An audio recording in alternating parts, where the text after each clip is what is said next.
J'en pense. Qu'est-ce que vous en pensez, Abdel, mec, pour faire un parallèle, c'est comme le mec.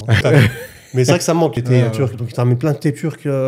Tu prépares les gens au fait que ça va. Qui ont eu plusieurs très bonnes expériences. Et donc toi, mais c'est vrai que ça manque. Tu vois. Salut à tous. Hello los amigos. Comment ça va tout le monde? J'espère que tout le monde va bien. En tout cas, nous, on est de retour. Comme vous pouvez voir, pour l'historique, la chemise que j'ai, c'est une chemise que j'ai achetée en Thaïlande. Raconte-nous l'histoire de cette chemise. J'ai acheté en Thaïlande. Et en fait, je suis rentré dans un petit magasin et c'était en été. Je sais pas ce qui m'est arrivé. Tu sais, en Thaïlande, tu t'habilles différemment de Dubaï. Et en fait, ça, je ne pourrais pas le mettre à Dubaï.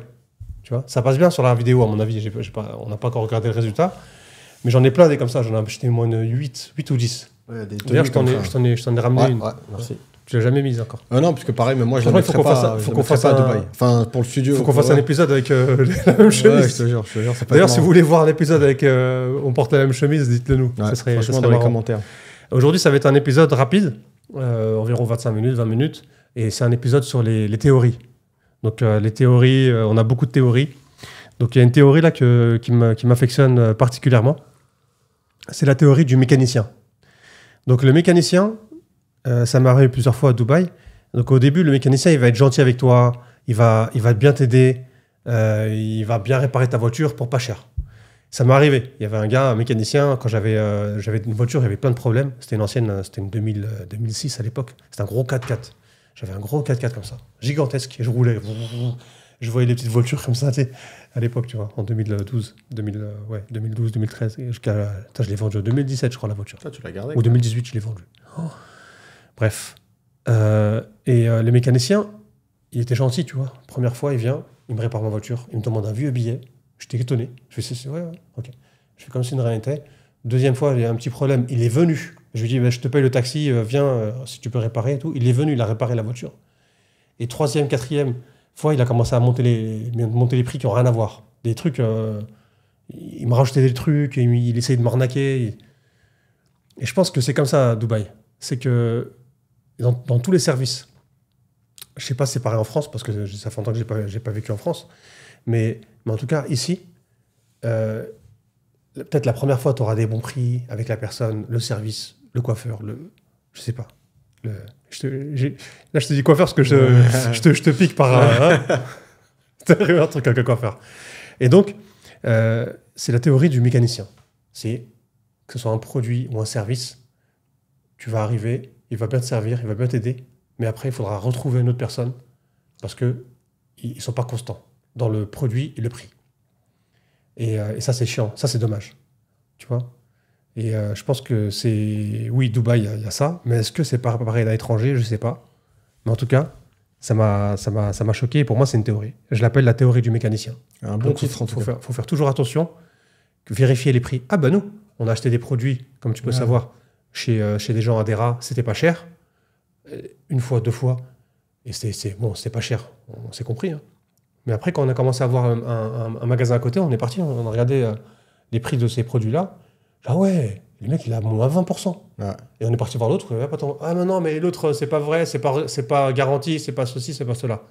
Et en fait, c'est fatigant parce que faisait payer plus. Tu peux jamais te dire, ouais, c'est bon, j'ai trouvé un fournisseur, je reste avec lui. Et ça, c'est ma théorie du mécano. Mais c'est bizarre. Qu'est-ce que tu en penses de cette théorie?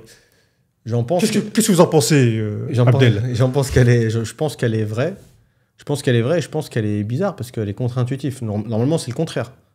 C'est plus le mec, t'as de l'ancienneté avec lui, plus tu l'arranges. Dubaï, c'est vrai qu'il commence par la fin. Mais après, la constance, tu l'as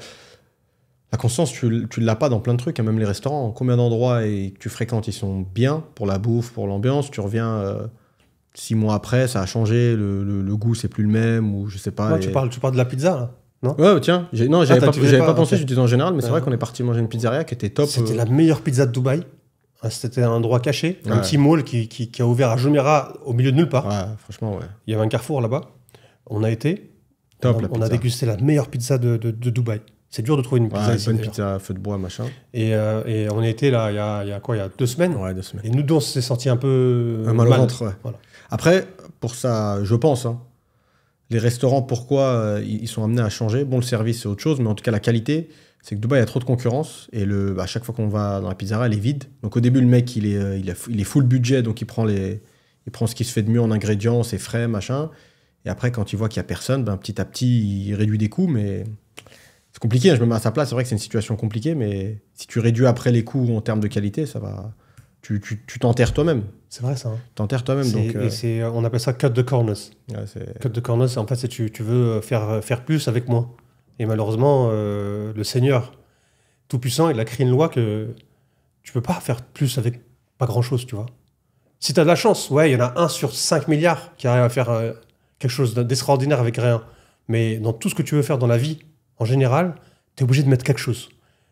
Ton temps, ton argent, ton investissement. Tu es obligé de... c'est la loi de la physique. Pour créer de l'attraction ou de l'énergie, t'es obligé de mettre de l'énergie. Comme tu as dit, c'est soit ton temps, soit de l'argent, soit des idées, soit... Mais faut... Après, c'est logique. De la souffrance, du sacrifice, en fait. Il faut sacrifier. Ouais. Il y en a, malheureusement, qui doivent sacrifier plus que d'autres pour obtenir la même chose. C'est vrai, ça. Et il y en a qui sacrifient moins, ils obtiennent plus que d'autres personnes. Donc, en gros, toi, si tu veux obtenir plus que ton voisin, c'est selon ton destin, en fait, ce qui t'a été prescrit. Après, ça dépend de la croyance, etc. Mais c'est incroyable, quand même, quand tu y penses. Mais après, par rapport à ce que tu as dit, la théorie du mécanicien, ça peut être aussi une bonne idée. Moi, j'ai jamais compris. Moi, j'ai toujours pensé que c'était une bonne idée de faire une stratégie qui est un peu différente. C'est-à-dire que, par exemple, moi, j'ai toujours pensé que c'est plus malin, parfois, de donner un pourboire au restaurant au début du dîner. Tu vois ? Qui t'a dit ça ? Non, personne. C'est moi, j'ai toujours dit, je me suis dit, ça t'assure... Je vais te dire, en fait. Ça, c'est ma... Non, voilà, je te dis vraiment. Parce que je vais te dire d'où c'est parti. Au moins, t'as la genèse du truc. Incroyable. Quand je suis arrivé à Dubaï, j'ai bossé pour Christian Dior. 1 an et demi. Et Christian Dior, comme toutes les marques, hein, pas forcément les grandes marques, ils ont un système de CRM, ils ont un système de... Tu vois, ils rappellent les très gros clients, etc. Et ils les invitent quand il y a un événement, etc. Et au bout d'un certain montant atteint en achat, ils leur font des cadeaux. Tu vois, ils leur font des cadeaux, ou alors c'est un appel pour leur anniversaire, des petites attentions. Et moi, j'avais remarqué une fois, j'étais avec le directeur de la boutique Homme, avec qui c'était un pote, donc on a bien sympathisé.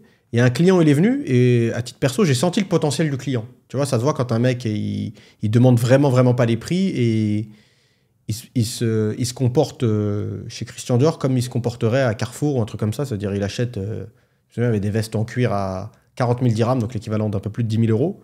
Et il achetait ça comme on achète une boîte de cornflakes, quoi. Et moi, je lui ai dit, pourquoi ne pas lui faire un cadeau tout de suite, plutôt que d'attendre qu'il devienne un client régulier pour ensuite, tu vois, essayer de le fidéliser.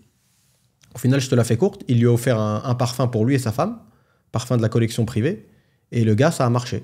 Ça a marché, c'est devenu un client. Il s'avère que c'était l'un des hommes les plus riches du Bahreïn, tu vois, sans le savoir forcément, tu vois.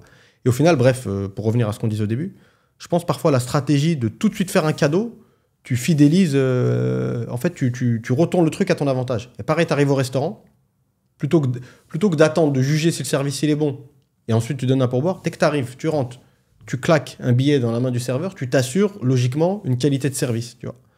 Donc et le mécano, pour revenir à ta théorie du mécano, pour essayer de faire un parallèle avec ça, c'est ouais, le mec il commence bien, mais après je me mets à sa place parce que c'est compliqué. Tu commences bien, tu arrives à faire de la rétention client. Ça veut dire le mec tu lui fais un prix de dingue. Toi il t'a fait un super bon prix. Après peut-être tu connaissais pas le prix avant, le mec t'a d'abord fait il a d'abord regardé ce qui allait pas et après t'as donné le prix, j'imagine. Si, j'avais regardé dans d'autres trucs. C'était le moins cher. Donc le mec c'est le plus compétitif. Limite c'était étonnant, mais bon. Mais après, toi qui as fait du commerce aussi, commerce business en ligne, etc.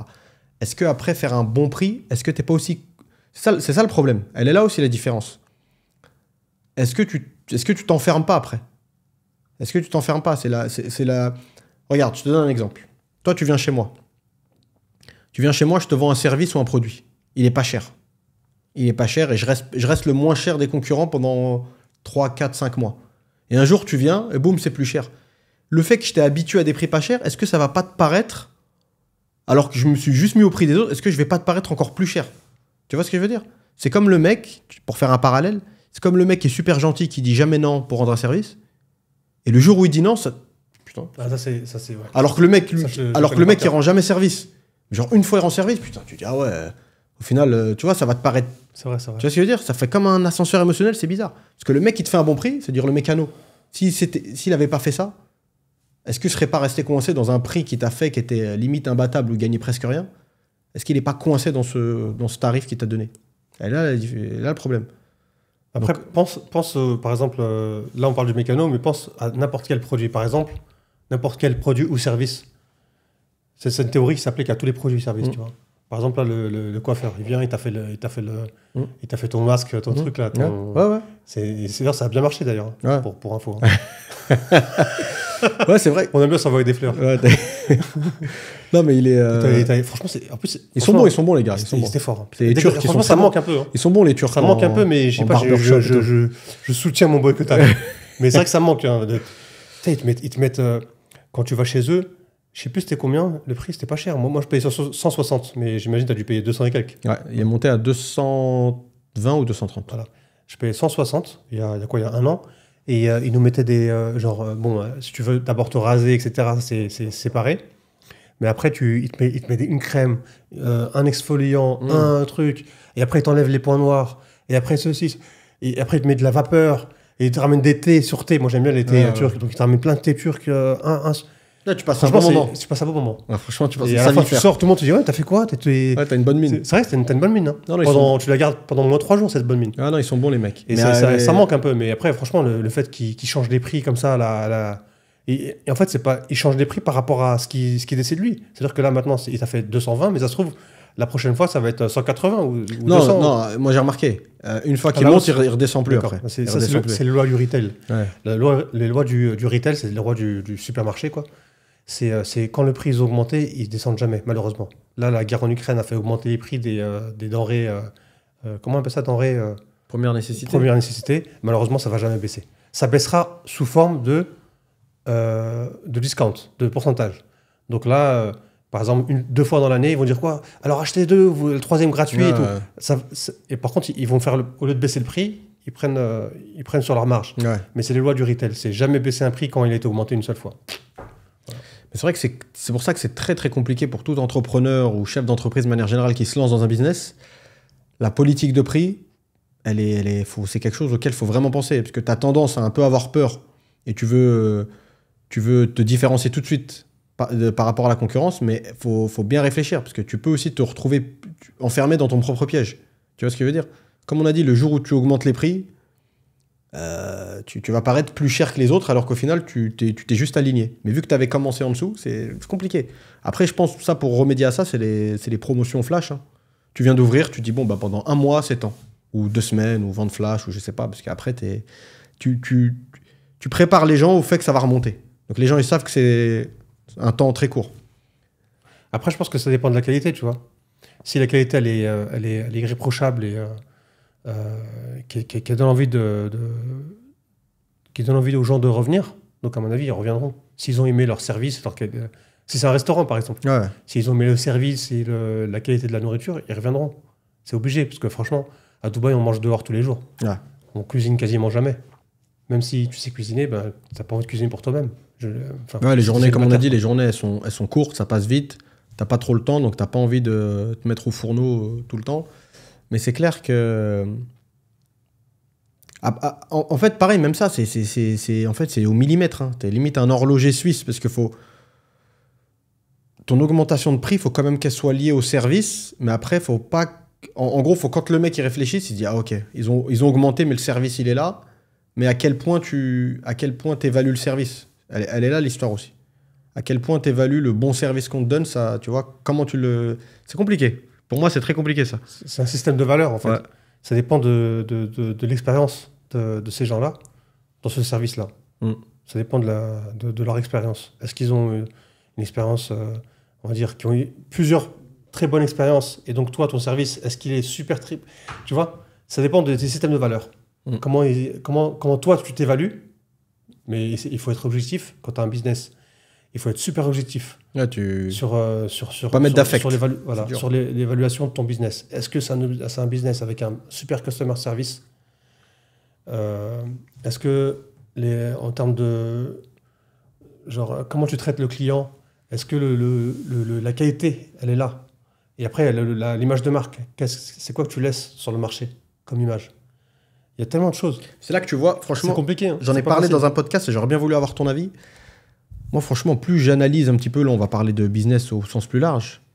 Pour moi, le vrai, on parle beaucoup de AI, etc., de la tech de manière générale. En plus, toi, c'est un sujet que tu affectionnes, tu vois. Et je pense que de toute façon, l'avenir va faire en sorte que ça va faire partie des business d'avenir, hein, les mecs qui se moulent au bon moment. Mais une autre industrie, je pense qu'il y a beaucoup à nous apprendre. Je l'ai dit dans le podcast précédent, dans un des podcasts, c'est l'industrie du luxe. Parce que l'industrie du luxe, ils sont arrivés à un tel niveau que le prix, en fait, il n'y a rien qui justifie le prix. Je ne sais pas si tu imagines. Il n'y a pas le service, il n'y a même pas la qualité. J'en ai déjà parlé, ça veut dire Louis Vuitton, ils peuvent se permettre de te vendre un sac à 2000 euros, qui leur a coûté 200 euros. Donc le prix ne justifie pas la qualité. Ils te font attendre en hiver à Paris comme un chien sous la pluie. Tu vois, t'attends, tu fais la queue dans la boutique. Donc tu peux même pas dire que tu as un service de dingue. Ils imposent des règles. Maintenant, tu peux même plus payer en espèces ce que tu veux, en tout cas pour la France.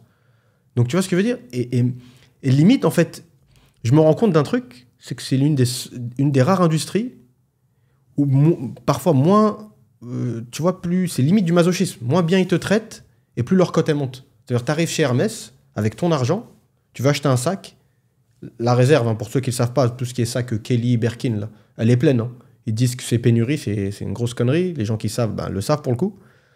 Donc t'imagines, t'arrives, t'es venu, tu t'es déplacé, t'es sorti de chez toi, tu t'es habillé, t'as mis ton petit parfum, t'as pris ta voiture, t'as tourné pour trouver une place où te garer, tu fournis un effort pour venir acheter un sac à plusieurs milliers d'euros.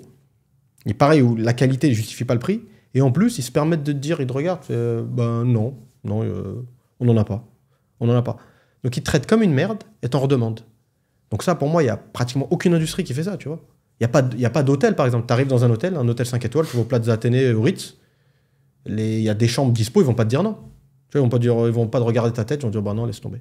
Donc ils se permettent des choses c'est invraisemblable. Je pense que c'est les seuls qui arrivent à faire ça. Rien n'est justifié, ni le prix, ni le service, ni la qualité, ni... Et là, en plus, plus ça va et plus ça s'empire. Ça s'empire. Là, par exemple, tu vas chez Rolex, qui est du jamais vu. Moi, j'étais à Taïwan. C'est un peu exotique. Hein. J'étais à Taïwan. J'ai vu même en Corée, d'ailleurs, cet été. Et j'ai vu...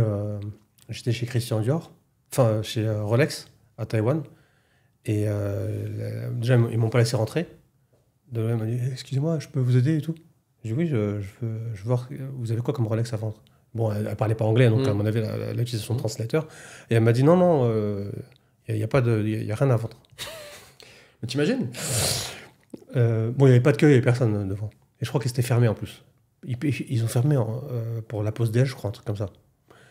Et j'ai l'impression qu'il reçoit que pas. En fait, il y avait des trucs de VIP là, en mode rendez-vous. Que sur rendez-vous. Rolex, hein, c'est un magasin Rolex officiel à Taïwan. Et en Corée, je crois que j'avais été à l'aéroport de Séoul. Et pareil, non, il n'y a rien à vendre. Ah oui, il n'y a rien. Et à Dubaï, maintenant, tu vas à l'aéroport de Dubaï.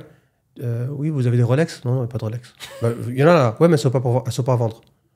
Et pareil, bon, après, pour revenir encore, pour alimenter encore ce que je veux dire, c'est à Paris, l'aéroport de Paris, pareil.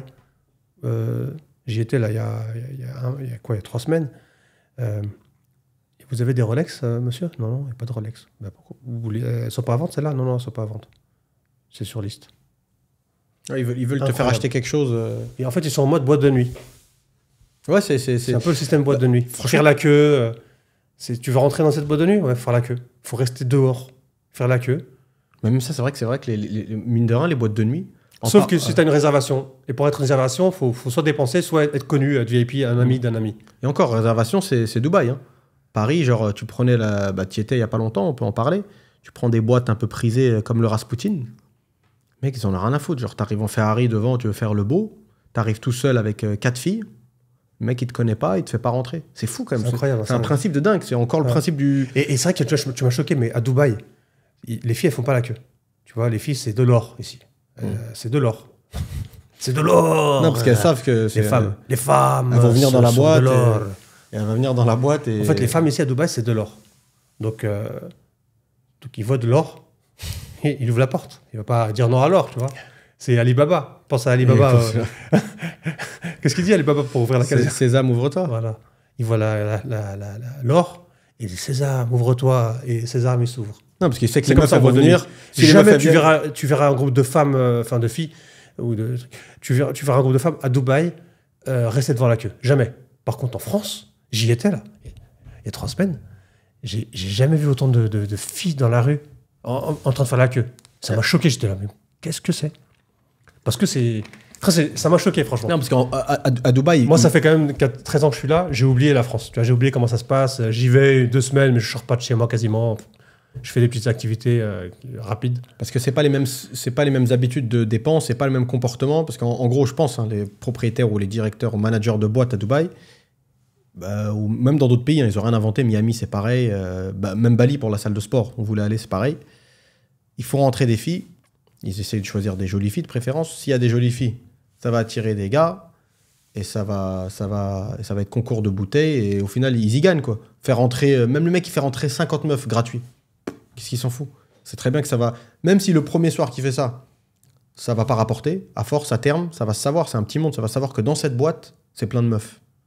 Donc ça va ramener des gars et machin, et là, derrière, il peut faire monter les enchères pour les tables, pour les trucs. Je pense que c'est comme ça. Mais vu que Paris, c'est pas comme ça, forcément, les mecs, ils arrivent pas, ils claquent pas, peut-être période Fashion Week et tout, mais ils claquent pas des 15 000 euros, 20 000 euros par table, comme ça, là, dans un week-end classique, tu vois. Mais en tout cas, c'est particulier. Hein. Et franchement, j'aimerais bien que les gens nous disent investissez-vous dans les commentaires. Franchement, nous, ça nous intéresse. Avec Ben, on parle souvent de stratégie, de branding. Et on est conscient que c'est très, très compliqué parce qu'on est dans un océan de contenu, de création de contenu, de branding. Tu as du mal à t'y retrouver, tu vois. Donc, comment... On va dire, vas-y, on va vous impliquer un petit peu. Si vous deviez... gérer notre stratégie marketing, pas marketing, notre stratégie de branding. Comment, selon vous, devrait se positionner sur le contenu en ligne? Ça devrait être quoi notre spécificité qu'on fasse en sorte voilà, quoi. Ça explose et tout le monde veuille, entre guillemets, passer par nous. Tu vois? C'est que c'est très, très compliqué. Et arriver à ce niveau, au niveau de certaines boîtes de nuit UP, ou au niveau de certaines marques de luxe, pour moi, c'est comme un jeu vidéo, tu arrives à la fin, tu as gagné. Tu as gagné quand tu peux te permettre de refuser de l'argent et refuser des gens, c'est que tu as gagné. C'est comme si toi, demain, un gars il vient te voir et dit ah Ben, je veux acheter un appartement à La Palme. Le mec, il dit mon budget, c'est 600 000 euros. Tu dis quoi? Franchement, moi, je bouge pas à moins de 2 millions d'euros, je bouge pas. Ciao. Faut y aller. Hein. Faut y aller, tu vois. C'est une vraie stratégie. Je pense que c'est du très long terme. Je sais pas comment. Si des gens ils y arrivent sur le court terme, je sais pas comment ils font. T'en penses quoi, toi? Moi, ce que je pense, c'est que de toute façon, c'est des théories encore. Pour moi, tout est théorie. Là, même si là, on aura des réponses, bah, faites ça, moi je vous conseille ça. Ok, c'est une théorie. Ce qui va dire, ok, bah, axez plus sur l'immobilier, parlez que de l'immobilier, sortez des projets, allez faire des vlogs dans les nouveaux quartiers de Dubaï, parlez plus prix dans vos trucs. C'est une théorie encore. Tout est théorie, tu vois.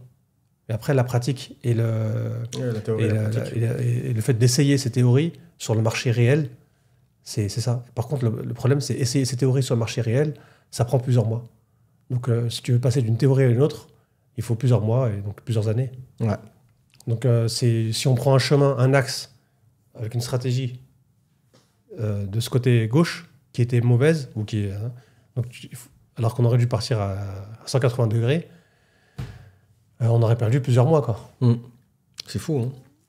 Donc à la fin, pourquoi pas faire du contenu et montrer qui on est à travers du podcast. Et les gens nous aiment, après, avec le temps, nous font confiance, ils viennent vers nous. C'est ce qu'on est en train de faire. J'ai l'impression que c'est limite, t'as l'impression que pour que ça marche, il faut que les gens t'aiment pas, justement. Enfin, pour que ça marche, pour avoir plus de visibilité, du buzz. Sans forcément le chercher. Je pense qu'il faut avoir une personnalité clivante. Il y a un truc avec les fournisseurs, les les influenceurs, par exemple.